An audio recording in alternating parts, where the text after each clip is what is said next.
Howdy friends! My name is Kat and welcome back to my channel. If you haven't already, go ahead and hit the subscribe button and the notification bell for new videos Mondays and Wednesdays.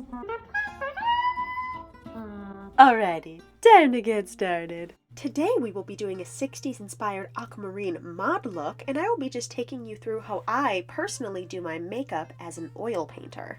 So starting with this rusty brown shade called Ripe, I'm drawing two parallel lines on either side of the tip of my nose where it naturally is, and I'm just accentuating that shadow and like rounding the tip of my nose and also tracing that up towards the bridge of my nose. Very lightly, I'm taking a clean finger and just bouncing up and down in an upwards tapping motion to blend that out. And then dipping into this gorgeous palette from BH Cosmetics, Take Me to Ibiza, I'm taking this minty aqua shade and packing it onto my lid. And moving on to the other eye, I want the lids to be completely opaque with this aqua color, even through the lashes, so there aren't any chalky gaps. And then cleaning my utensil. Dipping into a teal shade, I am going to be dusting that into the crease, gently blending the two shades together. I find my crease by opening my eye, placing the brush in that hollow right above where my eyeball is, and then closing my eye and then brushing it. You can see when I don't close my eye, I actually get some of the teal onto my lid, so try to avoid that if possible. And building up some more of that teal and focusing it on the outer third flick of the crease, and also on like the inner part of the crease, kind of towards the nose bridge. After I've built that up to my liking, I will be returning to the minty aqua and just reaffirming the color onto the lid, making sure that the two shades are completely distinct from one another. And then dipping into the Venus palette by Lime Crime, I'm taking the shade Obscure and just blending out just the edge of the teal up into the brow bone, but not all the way up to the eyebrow itself.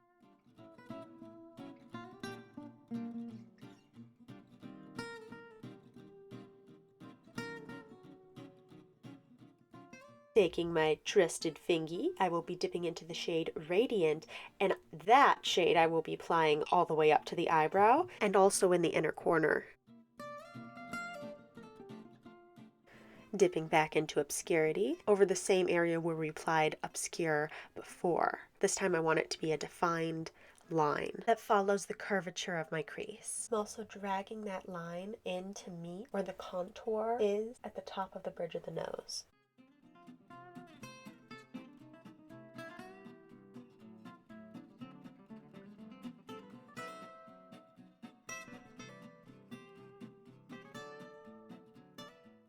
Dipping back into Radiant, I am intensifying the under brow bone highlight and the inner corner highlight.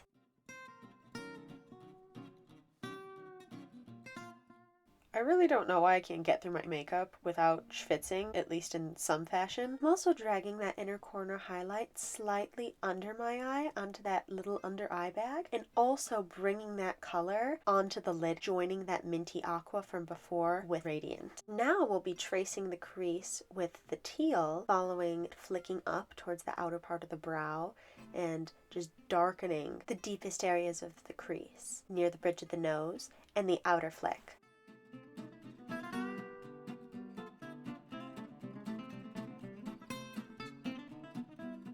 Now I'm bringing that teal shade under the outer third of my eye and joining that with a flick.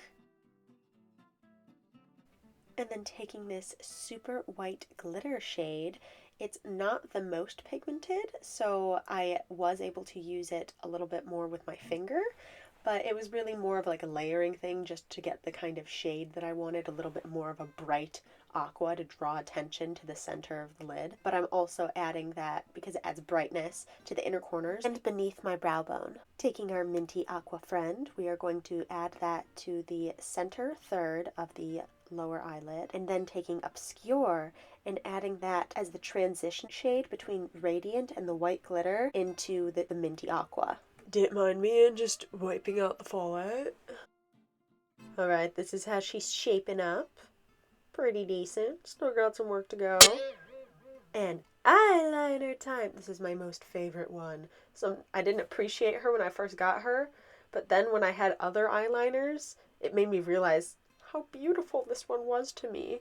That being said, she does not love to be applied over eyeshadow, which is kind of what you need eyeliner to do, but she just dries out real fast.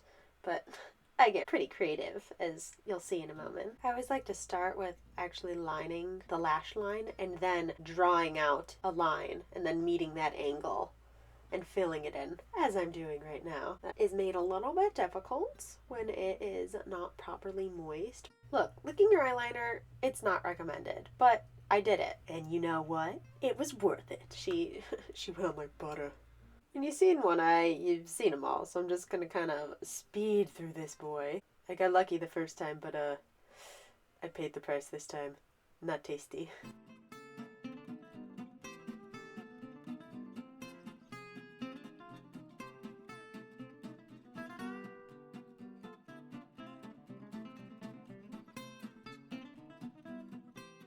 While my lash glue sets, I like to do my eyebrows, and this is pretty straightforward. I just do really short, small flicks until I filled in the eyebrow, kind of just mimicking the hairs, and then brushing through with a spoolie.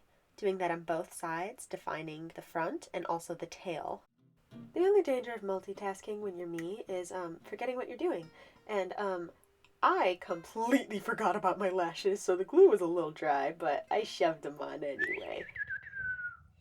Wow, wow, wow.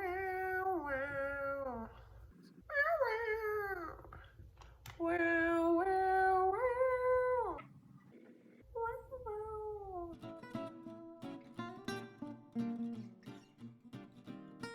Now sometimes I'll take my eyeliner and just darken the lashes and blend my natural lashes with the false lashes. Oh dear God, what am I doing? And taking a little bit of foundation and just wiping that on my face. I'll be blending that with my little booty blender. Super, super light up and down tapping. Kind of just pressing it in. And I make sure not to cover my nose. And I just go right to the edge of the outline where my nose contour was put when I first started my makeup.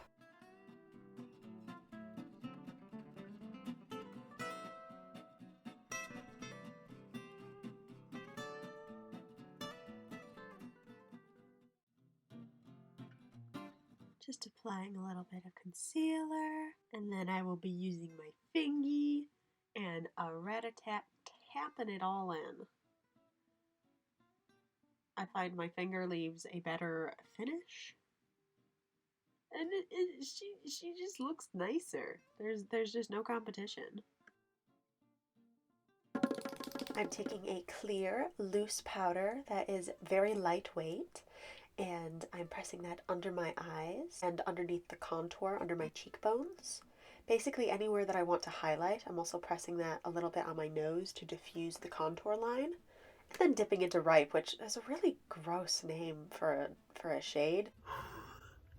I like to do my contour, especially when I'm baking. I have like other powder on my face because mistakes are very easy to correct. You just kind of blend the remaining powder over the top, preferably with a clean brush. I'm just shading the outer part of the cheekbone, and any parts that I feel get a little dark, I am taking the remaining powder on my beauty blender and patting that over just to lighten it. Taking a little bit of that shade that I was just using, Ripe, that I just sharpened the tip of my nose with, and I'm sharpening under my tear ducts. That shading makes a huge difference for how big your eyes look. Just shading under that tear duct, huge difference. I'm also just accentuating the edge of my nose bridge. I'm very pale, so I feel like my contours get lost, like especially easy, so I just add in things like in a painting, that details that I would see normally on my face that I don't see when I'm wearing makeup. Now that the face is done, we are going in and redoing that under eye, putting the minty aqua in the center, the teal on the outside, and blending obscure into the super sparkly inner corner, kind of blending that between minty aqua and inner corner. And also putting that on the very tippy of my nosy, and also on my nose bridge. Alrighty, cheeky weekies. I'm taking In Bloom from the Venus Extra Large palette and just lightly dusting that really on the outer edges of my cheeks, not really getting onto like the center of my cheeks. And then taking a clean brush, wiping the bake away, and just gently melding all the powders in.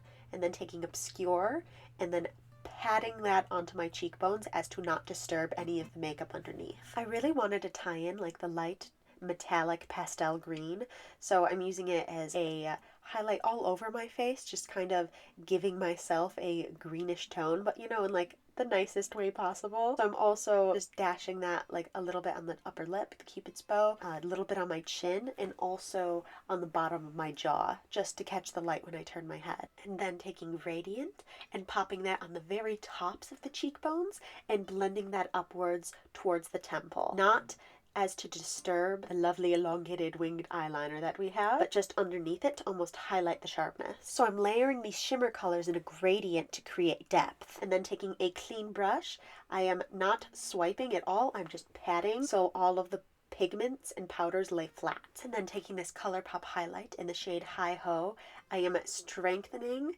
the lightest, brightest parts of each highlight. So under my brows, right at the inner corner of my eye, very, very top tip of my nose to accentuate the upturn, and also right at the top bridge of my nose. And then I'm taking the Beauty Blender, just patting over to make that look nice and natural. And of course, no look of mine would be complete without my freckle under my eyes, so taking Classical, just darkened that, and dipping back into Hi Ho, and then adding that to the very tippy tops of the cheekbones over Radiant. Oh, no more setting spray. We will settle for rosewater. I used to use that in high school, but it doesn't have the long-lasting properties that you look for in a setting spray. I'm taking a lip liner and just messily, slightly overlining my lips. I like to make it into a curve, really accentuate my cupid's bow. And then I won't be blending that. I'm just putting some Clinique Berry Lip Stain atop that. It's like a lovely little chapstick that leaves a stain.